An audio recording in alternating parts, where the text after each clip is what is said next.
The gleaming crystalline spires of Station Nexus stretched across the void, their surfaces reflecting the light of 3 distant stars. Within the central chamber, representatives from 47 different species gathered in their designated atmospheric zones.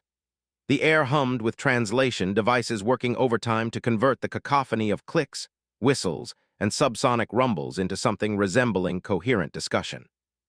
Ambassador Wei adjusted his simple black suit and straightened his shoulders as he approached the speaking platform. Around him, beings that imagination lounged in specialized seating, floated in their gaseous enclosures, their forms shifting like living clouds. The crystalline Dominion representatives stood motionless, their diamond-hard bodies refracting light into rainbow patterns. Atarmed manipulated holographic displays with fluid grace. All eyes turned to the human representative and could feel the weight of their collective disdain. "The floor recognizes the Terran representative," announced High Coordinator Ha, her 6 legs clicking against the platform's surface. Her compound eyes glittered with barely concealed amusement. Cleared his throat and activated his personal translator. "Honored members of the Galactic Council, I come before you today to formally request consideration for humanity's inclusion in the Defense Coalition." A ripple of what could only be described as laughter swept through the chamber. The delegation, massive reptilian beings covered in natural armor plating, emitted deep rumbling sounds that their translators rendered as chuckles. Even the usually stoic ethereal collective's energy beings pulsed with what seemed like mirth. "The humans wish to join our military alliance," wheezed commander of his voice like grinding stone. "The same species that still uses chemical propulsion and metal projectiles." Maintained his composure despite the heat rising in his cheeks. "Our technology may appear primitive by your standards, but human ingenuity and determination should not be underestimated." "Determination." High Coordinator Ha's mandibles clicked in what the translator interpreted as scorn. "Your species has been spacefaring for less than 2 centuries. We have civilizations here that were exploring the galaxy when your world was still covered in ice."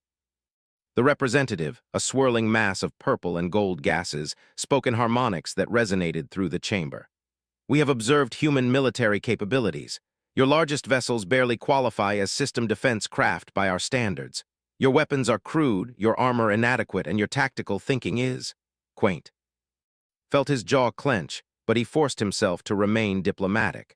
"Perhaps we could contribute in other ways. Human adaptability is remarkable. We thrive in environments that would challenge other species."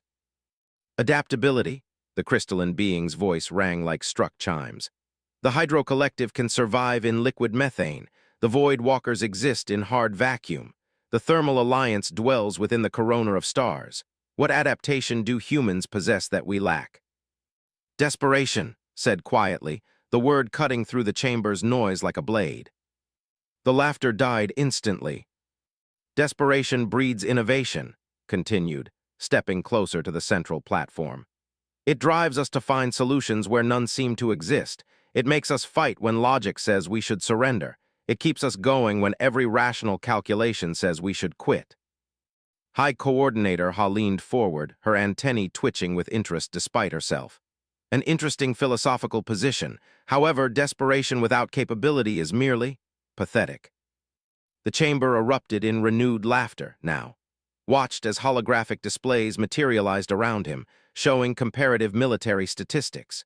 Human fleet tonnage appeared as a barely visible sliver compared to the massive bars representing established galactic powers. Weapon output readings made human armaments look like children's toys. "Your entire species' military might," announced the Admiral Reefs, his 8 arms gesturing at the displays, "equals approximately 0.3% of what the Third Fleet alone brings to bear. Your request is not just, it is insulting to this council's intelligence." Looked around the chamber at the sea of alien faces, reading the mixture of contempt, amusement, and pity in their expressions. He had known this would be difficult, but the casual dismissal stung more than he had anticipated. "I understand your position," he said finally. "However, I would ask that you reconsider should circumstances change." "Circumstances change?" High Coordinator Ha's compound eyes fixed on him with predatory focus. "What circumstances could possibly elevate your species to relevance?" Met her gaze steadily. "War." The silence that followed was absolute. Even the background hum of life support systems seemed to quiet. "There are always wars, human," rumbled Commander. "Small conflicts between developing species, territorial disputes over resource bore systems. Nothing that requires the attention of true powers." "I'm not talking about small conflicts," replied. "I'm talking about the kind of war where survival is measured in seconds, where victory goes to whoever is willing to pay the highest price, where conventional thinking gets you killed." The ethereal collective's representative pulsed with colors that translated to confusion. "Such wars are theoretical. Galactic civilization has evolved beyond such primitive conflicts." Smiled for the first time since entering the chamber, but there was no warmth in it. "That's exactly what I mean by conventional thinking." As he turned to leave, his footsteps echoing in the vast chamber, wondered if he would live to see his words proven true. Behind him, the various delegates resumed their discussions, already forgetting the presumptuous human who had dared to lecture his betters. None of them noticed the concerned expression on High Coordinator Ha's face, or the way she made a private note in her personal files. Something in the human's tone had struck her as less like boasting and more like warning. The stars outside Station Nexus continued their ancient dance, unaware that in the dark spaces between them, something vast and hungry was beginning to stir. 3 months after Ambassador's humiliating dismissal from the Galactic Council, the first reports began filtering through the quantum communication networks. Border colonies in the Outer Rim were going silent, not in the gradual way of failing infrastructure or natural disasters, but all at once, like candles being snuffed out. High Coordinator Ha stood before the emergency session of the Council, her usual composed demeanor cracked with obvious strain. The holographic display behind her showed a three-dimensional map of the galaxy, with red markers indicating lost contact zones spreading like an infection across the outer territories. "The pattern is consistent," she announced to the assembled delegates. "Each system reports unusual energy signatures on the edge of their sensor range, then communications cease within 6 hours. No distress signals, no evidence of struggle, just silence." Admiral Reef's tentacles writhed nervously as he manipulated his tactical displays. "Our long-range scouts have been unable to penetrate the affected zones. Something is jamming all forms of communication and sensor equipment." "What about the Crystalline Dominion's deep space monitors?" inquired the representative, her gaseous form shimmering with agitation. The crystalline being's response resonated with unusual uncertainty. "Our monitoring stations are gone, all of them. We had 17 installations in the affected sectors. Each was designed to withstand planetary-scale bombardment and function in the vacuum of space. They are simply no longer there." A collective shiver ran through the chamber, manifesting differently across species, but universally recognizable as fear. Commander's massive form shifted uneasily in his reinforced chair. "The battle fleet has been mobilized. Our war-tested vessels and proven tactics will." His words were cut off by an emergency communication tone that pierced through every translator in the chamber. The holographic display flickered and was replaced by the terrified face of Admiral N, one of the Navy's most decorated commanders. "High Coordinator," the image crackled with interference. "The enemy has been encountered. They're unlike anything in our databases. Our shields are ineffective. Our weapons barely scratch their hulls. We need immediate." The transmission cut to static, leaving the chamber in stunned silence. "That was the Third Fleet," whispered Commander, his voice barely a rumble. 15 dreadnoughts, 40 cruisers, over 100 support vessels, the pride of our military." High Coordinator Ha's compound eyes swept the chamber, nodding the fear that was beginning to replace the usual arrogance of the assembled delegates. "Emergency protocols are now in effect. All member fleets are to consolidate at the fortress worlds of the inner systems. We will establish a defensive perimeter while our scientists analyze this threat." Over the following weeks, the news grew progressively worse. The enemy, dubbed the Devourers by panicked intelligence reports, moved with purpose and overwhelming force. Their ship's conventional understanding, appearing to be constructs that adapted to whatever weapons were used against them. The Thermal Alliance, masters of plasma technology, watched in horror as their sun-hot weapons were absorbed and redirected back at them. The Void Walkers, who had never known defeat in the emptiness between stars, found their perfect camouflage useless against enemies that seemed to track them by unknown means. Each engagement followed the same pattern. Initial confidence from the defending forces, followed by confusion as their advanced weaponry proved inadequate, then terror as the enemy demonstrated capabilities that rewrote the book on space warfare. The ethereal collective, beings of pure energy who had considered themselves beyond physical harm, discovered that the devourers could somehow drain and consume their very essence. The hydrocollective's liquid forms offered no protection when the enemy could freeze them solid or boil them to vapor at will. In the council chambers, one-sprout species representatives huddled in their atmospheric zones, sharing intelligence that painted an increasingly desperate picture. The enemy wasn't just winning, they were learning, evolving, becoming more effective with each encounter. "They're not just destroying our fleets," reported the shaken intelligence chief, his usual fluid grace replaced by jerky, nervous movements. "They're studying us. Every tactic we use, every weapon we deploy becomes less effective in subsequent encounters." High Coordinator Ha felt the weight of leadership pressing down on her like a collapsing star. The greatest military alliance in galactic history was crumbling, and she was running out of options. It was then that a new signal appeared on the emergency channels, crisp and clear despite the chaos of retreating fleets and panicked communications. "Galactic Council, this is Captain Sarah Mitchell of the Terran Defense Force. We've been monitoring your situation and would like to offer assistance." The chamber fell silent except for the hum of life support systems. All eyes turned to the communication array as if they could will the human's face to appear. "This is High Coordinator Ha," she replied slowly. "Captain Mitchell, your offer is appreciated, but perhaps you don't fully understand the scope of this threat." "We understand perfectly," came the calm reply.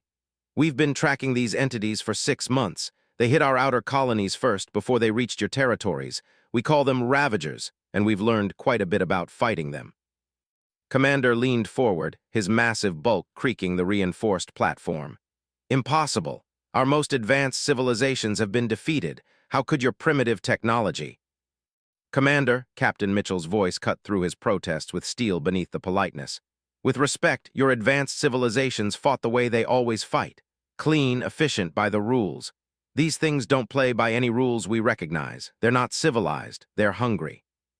High Coordinator Ha felt a chill run down her exoskeleton as she remembered Ambassador's words from 3 months earlier. "Captain, what are you proposing?" "We're proposing to do what humans do best," came the reply. "We're going to get dirty. We're going to cheat. We're going to fight like the desperate, stubborn, ingenious apes we are. And we're going to make these things regret they ever decided to hunt in our neighborhood." For the first time since the crisis began, High Coordinator Ha felt something other than despair. She felt hope, fragile and desperate, but hope nonetheless. "What do you need from us, Captain?" The response was immediate and confident. "Give us your refugees, your wounded, and your tactical data. But most importantly, get your remaining fleets out of our way. We're about to show these Ravagers what human firepower really means." The human fleet that emerged from hyperspace near the system, every expectation the galactic observers held about Terran military capability. Where they had anticipated sleek, symmetrical vessels, they saw ships that looked like they had been cobbled together from spare parts and desperation. Admiral stood on the bridge of the TDFS Indomitable, watching as her task force deployed into attack formation. Her flagship was a converted mining vessel, its hull studded with weapon emplacements that had never appeared in any military manual. Alongside her flew refitted cargo haulers, repurposed research ships, and vessels that easy classification. "Admiral," called out Lieutenant Commander Park from the sensor station, "we're detecting massive biosignatures in the inner system. Ravager fleet composition matches intelligence estimates. 47 capital ships, estimated 200 support vessels." Admiral nodded grimly. The system had been chosen as humanity's first major engagement because it contained no inhabited worlds, only automated mining stations. It would serve as the perfect testing ground for tactics that no civilized species would consider. "Signal all ships," she ordered. "Execute Iron Rain Protocol." Throughout the human fleet, bay doors opened and thousands of objects tumbled into space. To the galactic observers monitoring from a safe distance, They looked like debris, random junk scattered without purpose. High Coordinator Ha enhanced her sensors, trying to make sense of what she was seeing. "Are those asteroids?" she asked her tactical officer. "Negative, Coordinator. Analysis indicates they are metallic objects of varying composition. Some appear to be old refrigerators. And is that a defunct cargo container?" Before anyone could make sense of the human deployment, the Ravager fleet began its approach. The biomechanical monstrosities moved with predatory grace, their hulls shifting and adapting even as they traveled. Their ships looked like enormous arthropods crossed with nightmare fungi, all flowing surfaces and organic weapons that pulsed with malevolent life. The lead Ravager vessel, a kilometer-long monstrosity covered in what looked like sensory organs, extended tendril-like scanning arrays toward the human debris field. Within moments, the organic ship began to shudder and change, its hull reconfiguring to match what it perceived as the human's technological signature. "Target has fallen for the bait," reported Lieutenant Commander Park. "Ravager adaptation cycle initiated." Admiral allowed herself a cold smile. "All ships activate debris field." What the galactic observers had mistaken for junk suddenly came alive with purpose. Each piece of seemingly random debris was revealed to be a sophisticated weapon system, stripped of all unnecessary components and packed with the most destructive payloads human engineering could devise. The old refrigerator units split open to reveal nuclear warheads that detonated in rapid sequence, creating a maze of radiation and debris. Cargo containers burst apart to unleash swarms of kinetic penetrators that moved too fast for organic reflexes to track. What had looked like random scrap metal began broadcasting every form of electromagnetic interference humanity had ever devised. The lead Ravager vessel, having adapted its defenses to what it thought was primitive human technology, found itself completely unprepared for the coordinated assault. Its biomechanical systems, designed to analyze and counter conventional weapons, struggled to process the chaotic mixture of nuclear fire, kinetic bombardment, and electronic warfare. "Direct hit on primary target," called out the weapons officer. "Ravager vessel is showing massive structural damage." But Admiral knew the real fight was just beginning. The Ravager's greatest strength was their ability to learn and adapt. Within minutes, the remaining fleet would analyze the attack and develop countermeasures. "Phase 2, she ordered. "All ships deploy hunter-killer packages." The human fleet began launching what appeared to be shuttles and cargo pods toward the Ravager formation. But these were no ordinary craft. Each one was a semi-autonomous weapon system piloted by artificial intelligence that had been programmed with a single, overriding directive: cause maximum damage by any means necessary. The leading pod reached the Ravager line and immediately began broadcasting surrender signals in 47 different galactic languages. When curious biomechanical tendrils reached out to investigate, the pod detonated its antimatter core at point-blank range, taking out 2 enemy frigates and damaging 3 more. Another pod began mimicking the energy signature of a wounded Ravager vessel, drawing in what appeared to be a rescue unit. The moment the enemy ship attempted to interface with the pod, it discovered that the human AI had been programmed to upload itself into any connected system, bringing with it a digital virus designed to turn biomechanical systems against themselves. High Coordinator Ha watched in fascination and horror as the human tactics unfolded. "They're not fighting like any civilized species would fight," she whispered to her aide. "They're cheating," her tactical officer replied, his voice filled with awe. "Every engagement protocol, every rule of warfare we've established over, they're ignoring all of it." The Ravager fleet, faced with an enemy that refused to behave according to any recognizable pattern, began to show signs of confusion. Their adaptation cycles, dependent on identifying consistent threats and developing specific countermeasures, struggled to cope with humans who seemed to use completely different tactics in each engagement. Admiral watched as her fleet carved through the enemy formation with ruthless efficiency.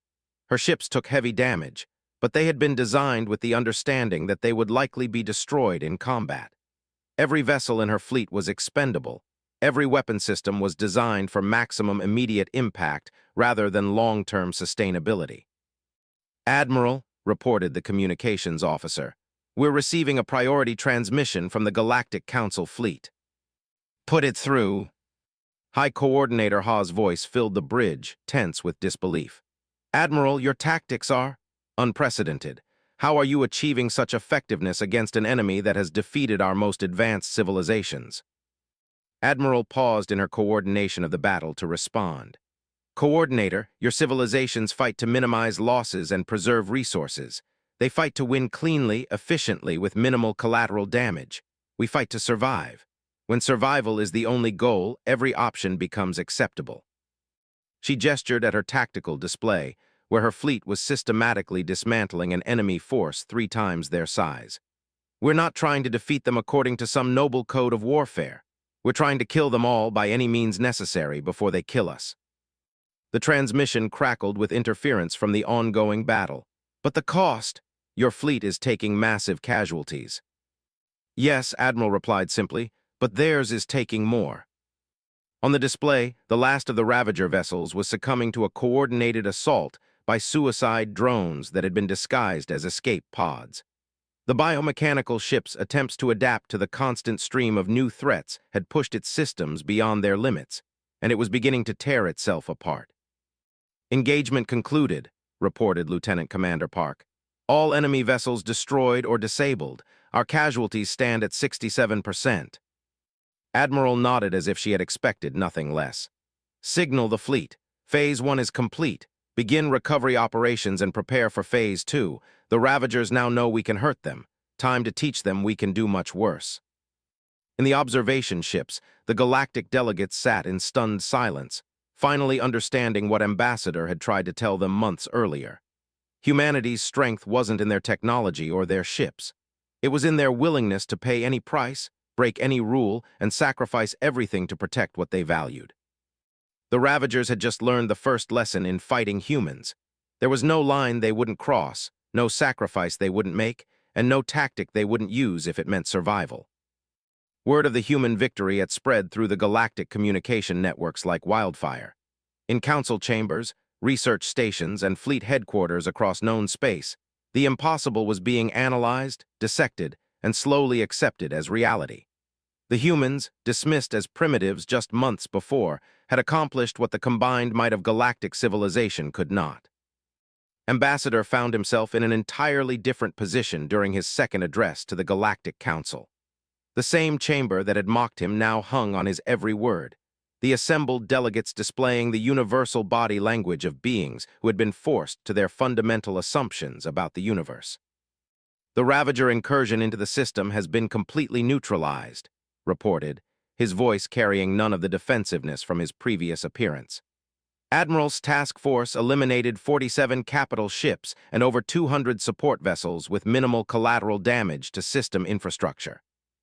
High Coordinator Ha leaned forward, her compound eyes reflecting a mixture of respect and barely concealed unease. Ambassador, the tactical data we've received from your fleet's engagement is troubling. Your species employed weapons and strategies that our military analysts describe as ethically questionable. His expression remained neutral.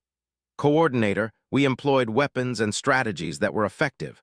When facing an enemy that seeks to consume all life in the galaxy, ethical considerations become secondary to survival. The crystalline Dominion representative, its voice ringing like struck metal, posed the question that was haunting every military mind in the chamber. Your victory came at tremendous cost. Over 60% of your fleet was destroyed. How do you justify such losses? How do you justify losing entire star systems? Countered. Every ship in Admiral's fleet was crewed by volunteers who understood the risks. Every captain knew their vessel might not return. They chose to fight anyway because they understood what was at stake. Commander, whose own people had suffered devastating losses to the Ravagers, spoke with grudging respect. Your warriors fought with courage, human, but courage alone cannot explain your success. Our intelligence reports speak of weapons that violated multiple galactic treaties, tactics that disregarded civilian protection protocols, and strategies that seemed designed to maximize suffering rather than achieve military objectives. Turn to face the massive directly.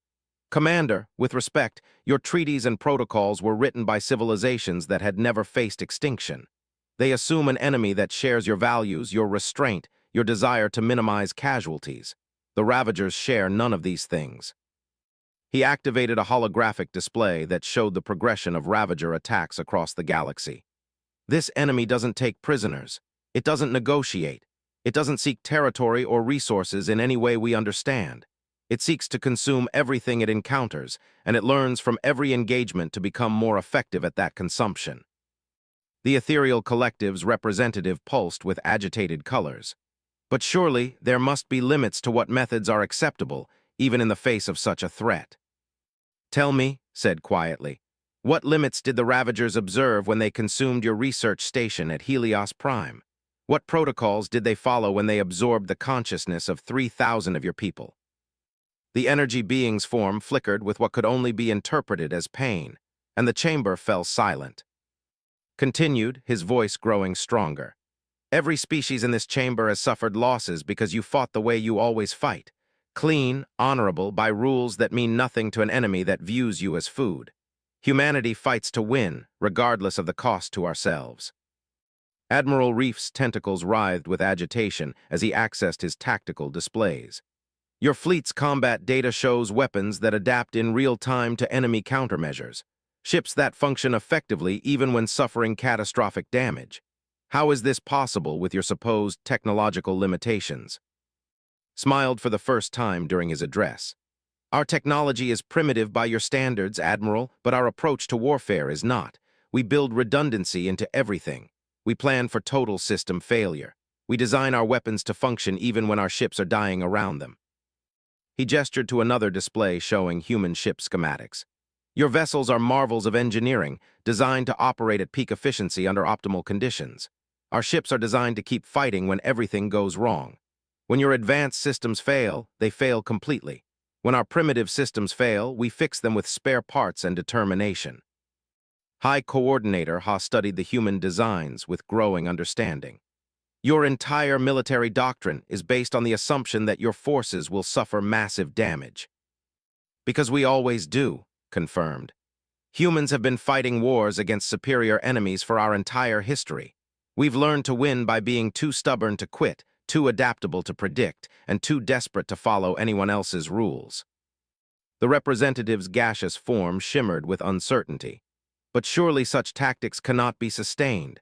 Your losses were catastrophic by any reasonable measure." "And yet we won," pointed out. "Admiral's replacement fleet is already in position for the next engagement. Captain's Experimental Weapons Division has developed new countermeasures based on the data. Commander Singh's Engineering Corps has modified our ship designs to be even more survivable." He paused to let this sink in. "You see catastrophic losses. We see acceptable casualties in exchange for valuable intelligence about our enemy." The chamber erupted in discussion as delegates processed this alien way of thinking about warfare. The concept of treating massive losses as an acceptable price for victory was so foreign to most galactic civilizations that they struggled to comprehend it. Commander's voice cut through the noise. "Human, your species speaks of war as if it were your natural state." "Because it is," replied without hesitation. "Humans have been at war with something for our entire recorded history. Our environment, our neighbors, our own nature, abstract concepts like disease and ignorance and death itself. War isn't something that happens to us, it's something we do." High Coordinator Ha felt a chill run through her exoskeleton as she realized the implications of what the human was saying. "Ambassador, are you suggesting that your species views this conflict with the Ravagers as normal?" "Coordinator, we view this conflict as Tuesday," said with absolute sincerity. "The only difference between this war and every other war we've ever fought is the scale. The Ravagers are just the latest in a long line of enemies who thought they could destroy humanity." He looked around the chamber at the assembled representatives of galactic civilization. "Every other species in this chamber achieved space flight through cooperation, peaceful expansion, and the gradual accumulation of knowledge. Humans reached the stars because we were running from a dying planet, carrying weapons we developed to fight each other, using technology born from our attempts to find better ways to kill our enemies." The silence that followed was profound, broken only by the ambient sounds of the station's life support systems. "The Ravagers made one critical error in their calculations," concluded. "They assumed that because we were primitive, we would be easy prey. They didn't understand that primitives are often the most dangerous opponents you can face. We don't fight fair. We don't follow rules. We don't stop until either we're dead or our enemies are." He turned to leave, then paused at the chamber's exit. "The Galactic Council is welcome to observe our next engagement. You might learn something about what it really means to fight for survival." As the human ambassador departed, the assembled delegates sat in contemplative silence, each grappling with the uncomfortable realization that their sophisticated civilization might have something to learn from the desperate, brutal, and terrifyingly effective humans. The final confrontation came 6 months later in the Nexus cluster, where the largest concentration of Ravager forces had been detected massing for what intelligence suggested would be their decisive assault on the galactic core worlds. The human fleet that assembled to meet them was unlike anything that had ever existed in the history of space warfare. Admiral Sarah's hand-picked successor stood on the bridge of the TDFS Retribution, watching as the largest military force humanity had ever assembled took its positions. 300 ships of every conceivable design floated in the darkness between stars, from heavily modified battleships to converted civilian vessels bristling with improvised weapons. "Admiral," reported Captain from the sensor array, "Ravager fleet strength is confirmed at over 800 vessels. Their bioships have been incorporating technology from every species they've defeated." Admiral nodded grimly. The enemy had learned from their defeats, growing stronger with each encounter. Their ships now displayed adaptations clearly stolen from armor, crystalline energy projection systems, and mobility enhancers. They had become the ultimate predator, incorporating the best traits of every species they had consumed. "Signal to all vessels," Admiral commanded. "Execute Protocol Omega." Throughout the human fleet, a transformation began that would have horrified any civilized observer. Ships began venting atmosphere, ejecting everything non-essential to combat operations. Crews sealed themselves into armored compartments deep within their vessels' cores. Weapons systems that had been disguised as cargo containers and communication arrays revealed their true nature.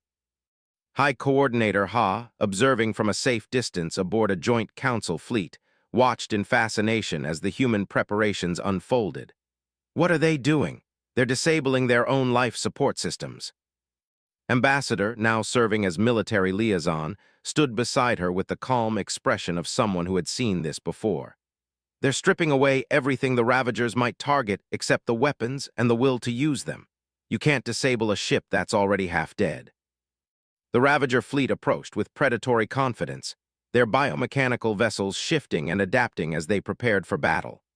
The lead ship, a massive creature of living metal and twisted organic components, was easily twice the size of any human vessel and bristled with weapons systems stolen from a dozen conquered civilizations.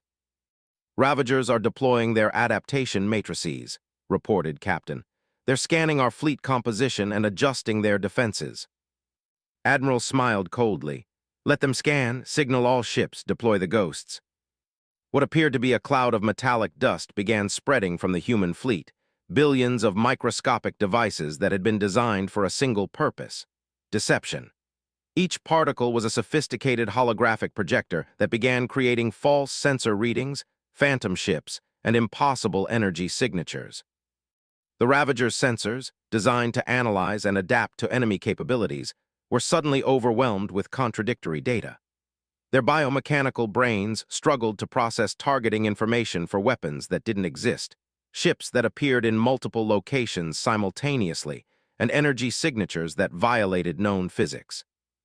"Ghosts are active," reported the weapons officer.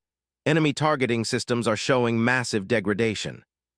"Phase 2, Admiral ordered. Light them up." The human fleet opened fire with weapons that redefined the concept of overkill. Antimatter warheads designed to crack small moons, particle beams that could punch through the hulls of space stations, kinetic projectiles traveling at significant fractions of light speed, all coordinated in a symphony of destruction that had been choreographed by minds that understood war as an art form. But the Ravagers had learned from previous encounters. Their bioships began adapting in real time, hulls shifting to deflect energy weapons, organic armor thickening to absorb kinetic impacts. Within minutes, they had developed partial resistance to the human assault. "Adaptation cycle is proceeding as predicted," Captain reported. Enemy vessels are showing increased resilience to our primary weapons. Admiral had expected this. Execute Revelation Protocol. Across the human fleet, weapons systems that had been disguised as structural components, sensor arrays, and even waste disposal units suddenly came online. Ships that had appeared to be damaged and drifting revealed themselves to be perfectly functional and armed with weapons that classification. A converted cargo hauler split open like a blooming flower, revealing a massive gravity cannon that began tearing enemy ships apart at the molecular level. What had appeared to be a medical frigate launched a swarm of nanomachines programmed to consume enemy biomechanical components and replicate themselves. The Ravagers, their adaptation systems overloaded by the constant stream of new threats, began showing signs of systemic failure. Ships that had been reconfiguring their defenses against energy weapons suddenly found themselves under assault by exotic matter that ignored conventional physics. "Direct hit on their command vessel," reported the targeting officer. "The big one is showing structural collapse." Admiral watched as the massive Ravager flagship, overwhelmed by contradictory adaptation commands, began tearing itself apart. Its biomechanical systems, designed to evolve rapidly in response to threats, had been pushed beyond their limits by an enemy that refused to fight the same way twice. But victory came at a price. The human fleet was dying around her, ships venting atmosphere and debris as they continued firing even while structurally compromised. The TDFS Indomitable, Admiral's old flagship, was held together by emergency welds and determination alone, its crew firing manual weapons through hull breaches when their primary systems failed. "Admiral," called out the communications officer, "we're receiving surrender offers from surviving Ravager vessels." Admiral considered this for a moment, then made a decision that would define humanity's reputation for generations to come. "Negative. No quarter given. These things don't surrender in any way we can trust, and we can't risk them adapting to our mercy. All ships continue firing until every enemy vessel is confirmed destroyed." The battle raged for another hour, a grinding war of attrition between an enemy that could adapt to anything and humans who refused to fight the same way twice. When it ended, the space around the Nexus cluster was filled with debris from both fleets, but only human voices were broadcasting on the emergency channels. High Coordinator Ha stared at the tactical display in stunned silence. The human fleet had achieved the impossible, eliminating a Ravager force that should have been invincible. They had done it by fighting in ways that no civilized species would consider, using tactics that violated every principle of honorable warfare. "Admiral," she transmitted to the battered human flagship, "your victory is complete. The Ravager threat to the core worlds has been eliminated." Admiral's voice came through the static-filled channel, tired but unbroken. "Coordinator, the immediate threat has been neutralized, but this was just one fleet. There are others out there, and they'll have learned from this engagement. The war isn't over." She paused, and when she continued, her voice carried the weight of absolute conviction. "But they made one mistake they can never correct. They picked a fight with humans, and humans don't know how to quit." In the months that followed, the human victory at Nexus Cluster became legend throughout the galaxy. The species that had once been dismissed as primitive now found themselves at the center of a defensive alliance that spanned dozens of star systems. Other civilizations, humbled by their defeats and awed by human effectiveness, began requesting human advisors to help reorganize their own military doctrines. Ambassador, now elevated to the position of Supreme Military Coordinator, addressed the Galactic Council one final time. The chamber that had once mocked his people now treated his words as divine revelation. "The Ravager threat will return," he told them. "Evolution doesn't stop, and neither does war, but when they come back they'll find something they've never faced before, a galaxy that's learned to fight like humans." He looked around at the assembled delegates, representatives of species that had finally learned the lesson humanity had been trying to teach them. "You wanted to know what makes humans dangerous?" he asked. "It's not our technology, our ships, or our weapons. It's the fact that when everything goes wrong, when the situation is hopeless, when any sane species would surrender, we look at impossible odds and ask ourselves one question: how can we make this worse for our enemies?" As left the chamber, the assembled delegates sat in contemplative silence, each understanding that the galaxy had fundamentally changed. The age of civilized warfare was over. The age of human warfare had begun. And somewhere in the dark spaces between the stars, the surviving Ravager scouts transmitted a warning back to their distant masters. The prey had become predators, and the hunt would never be the same.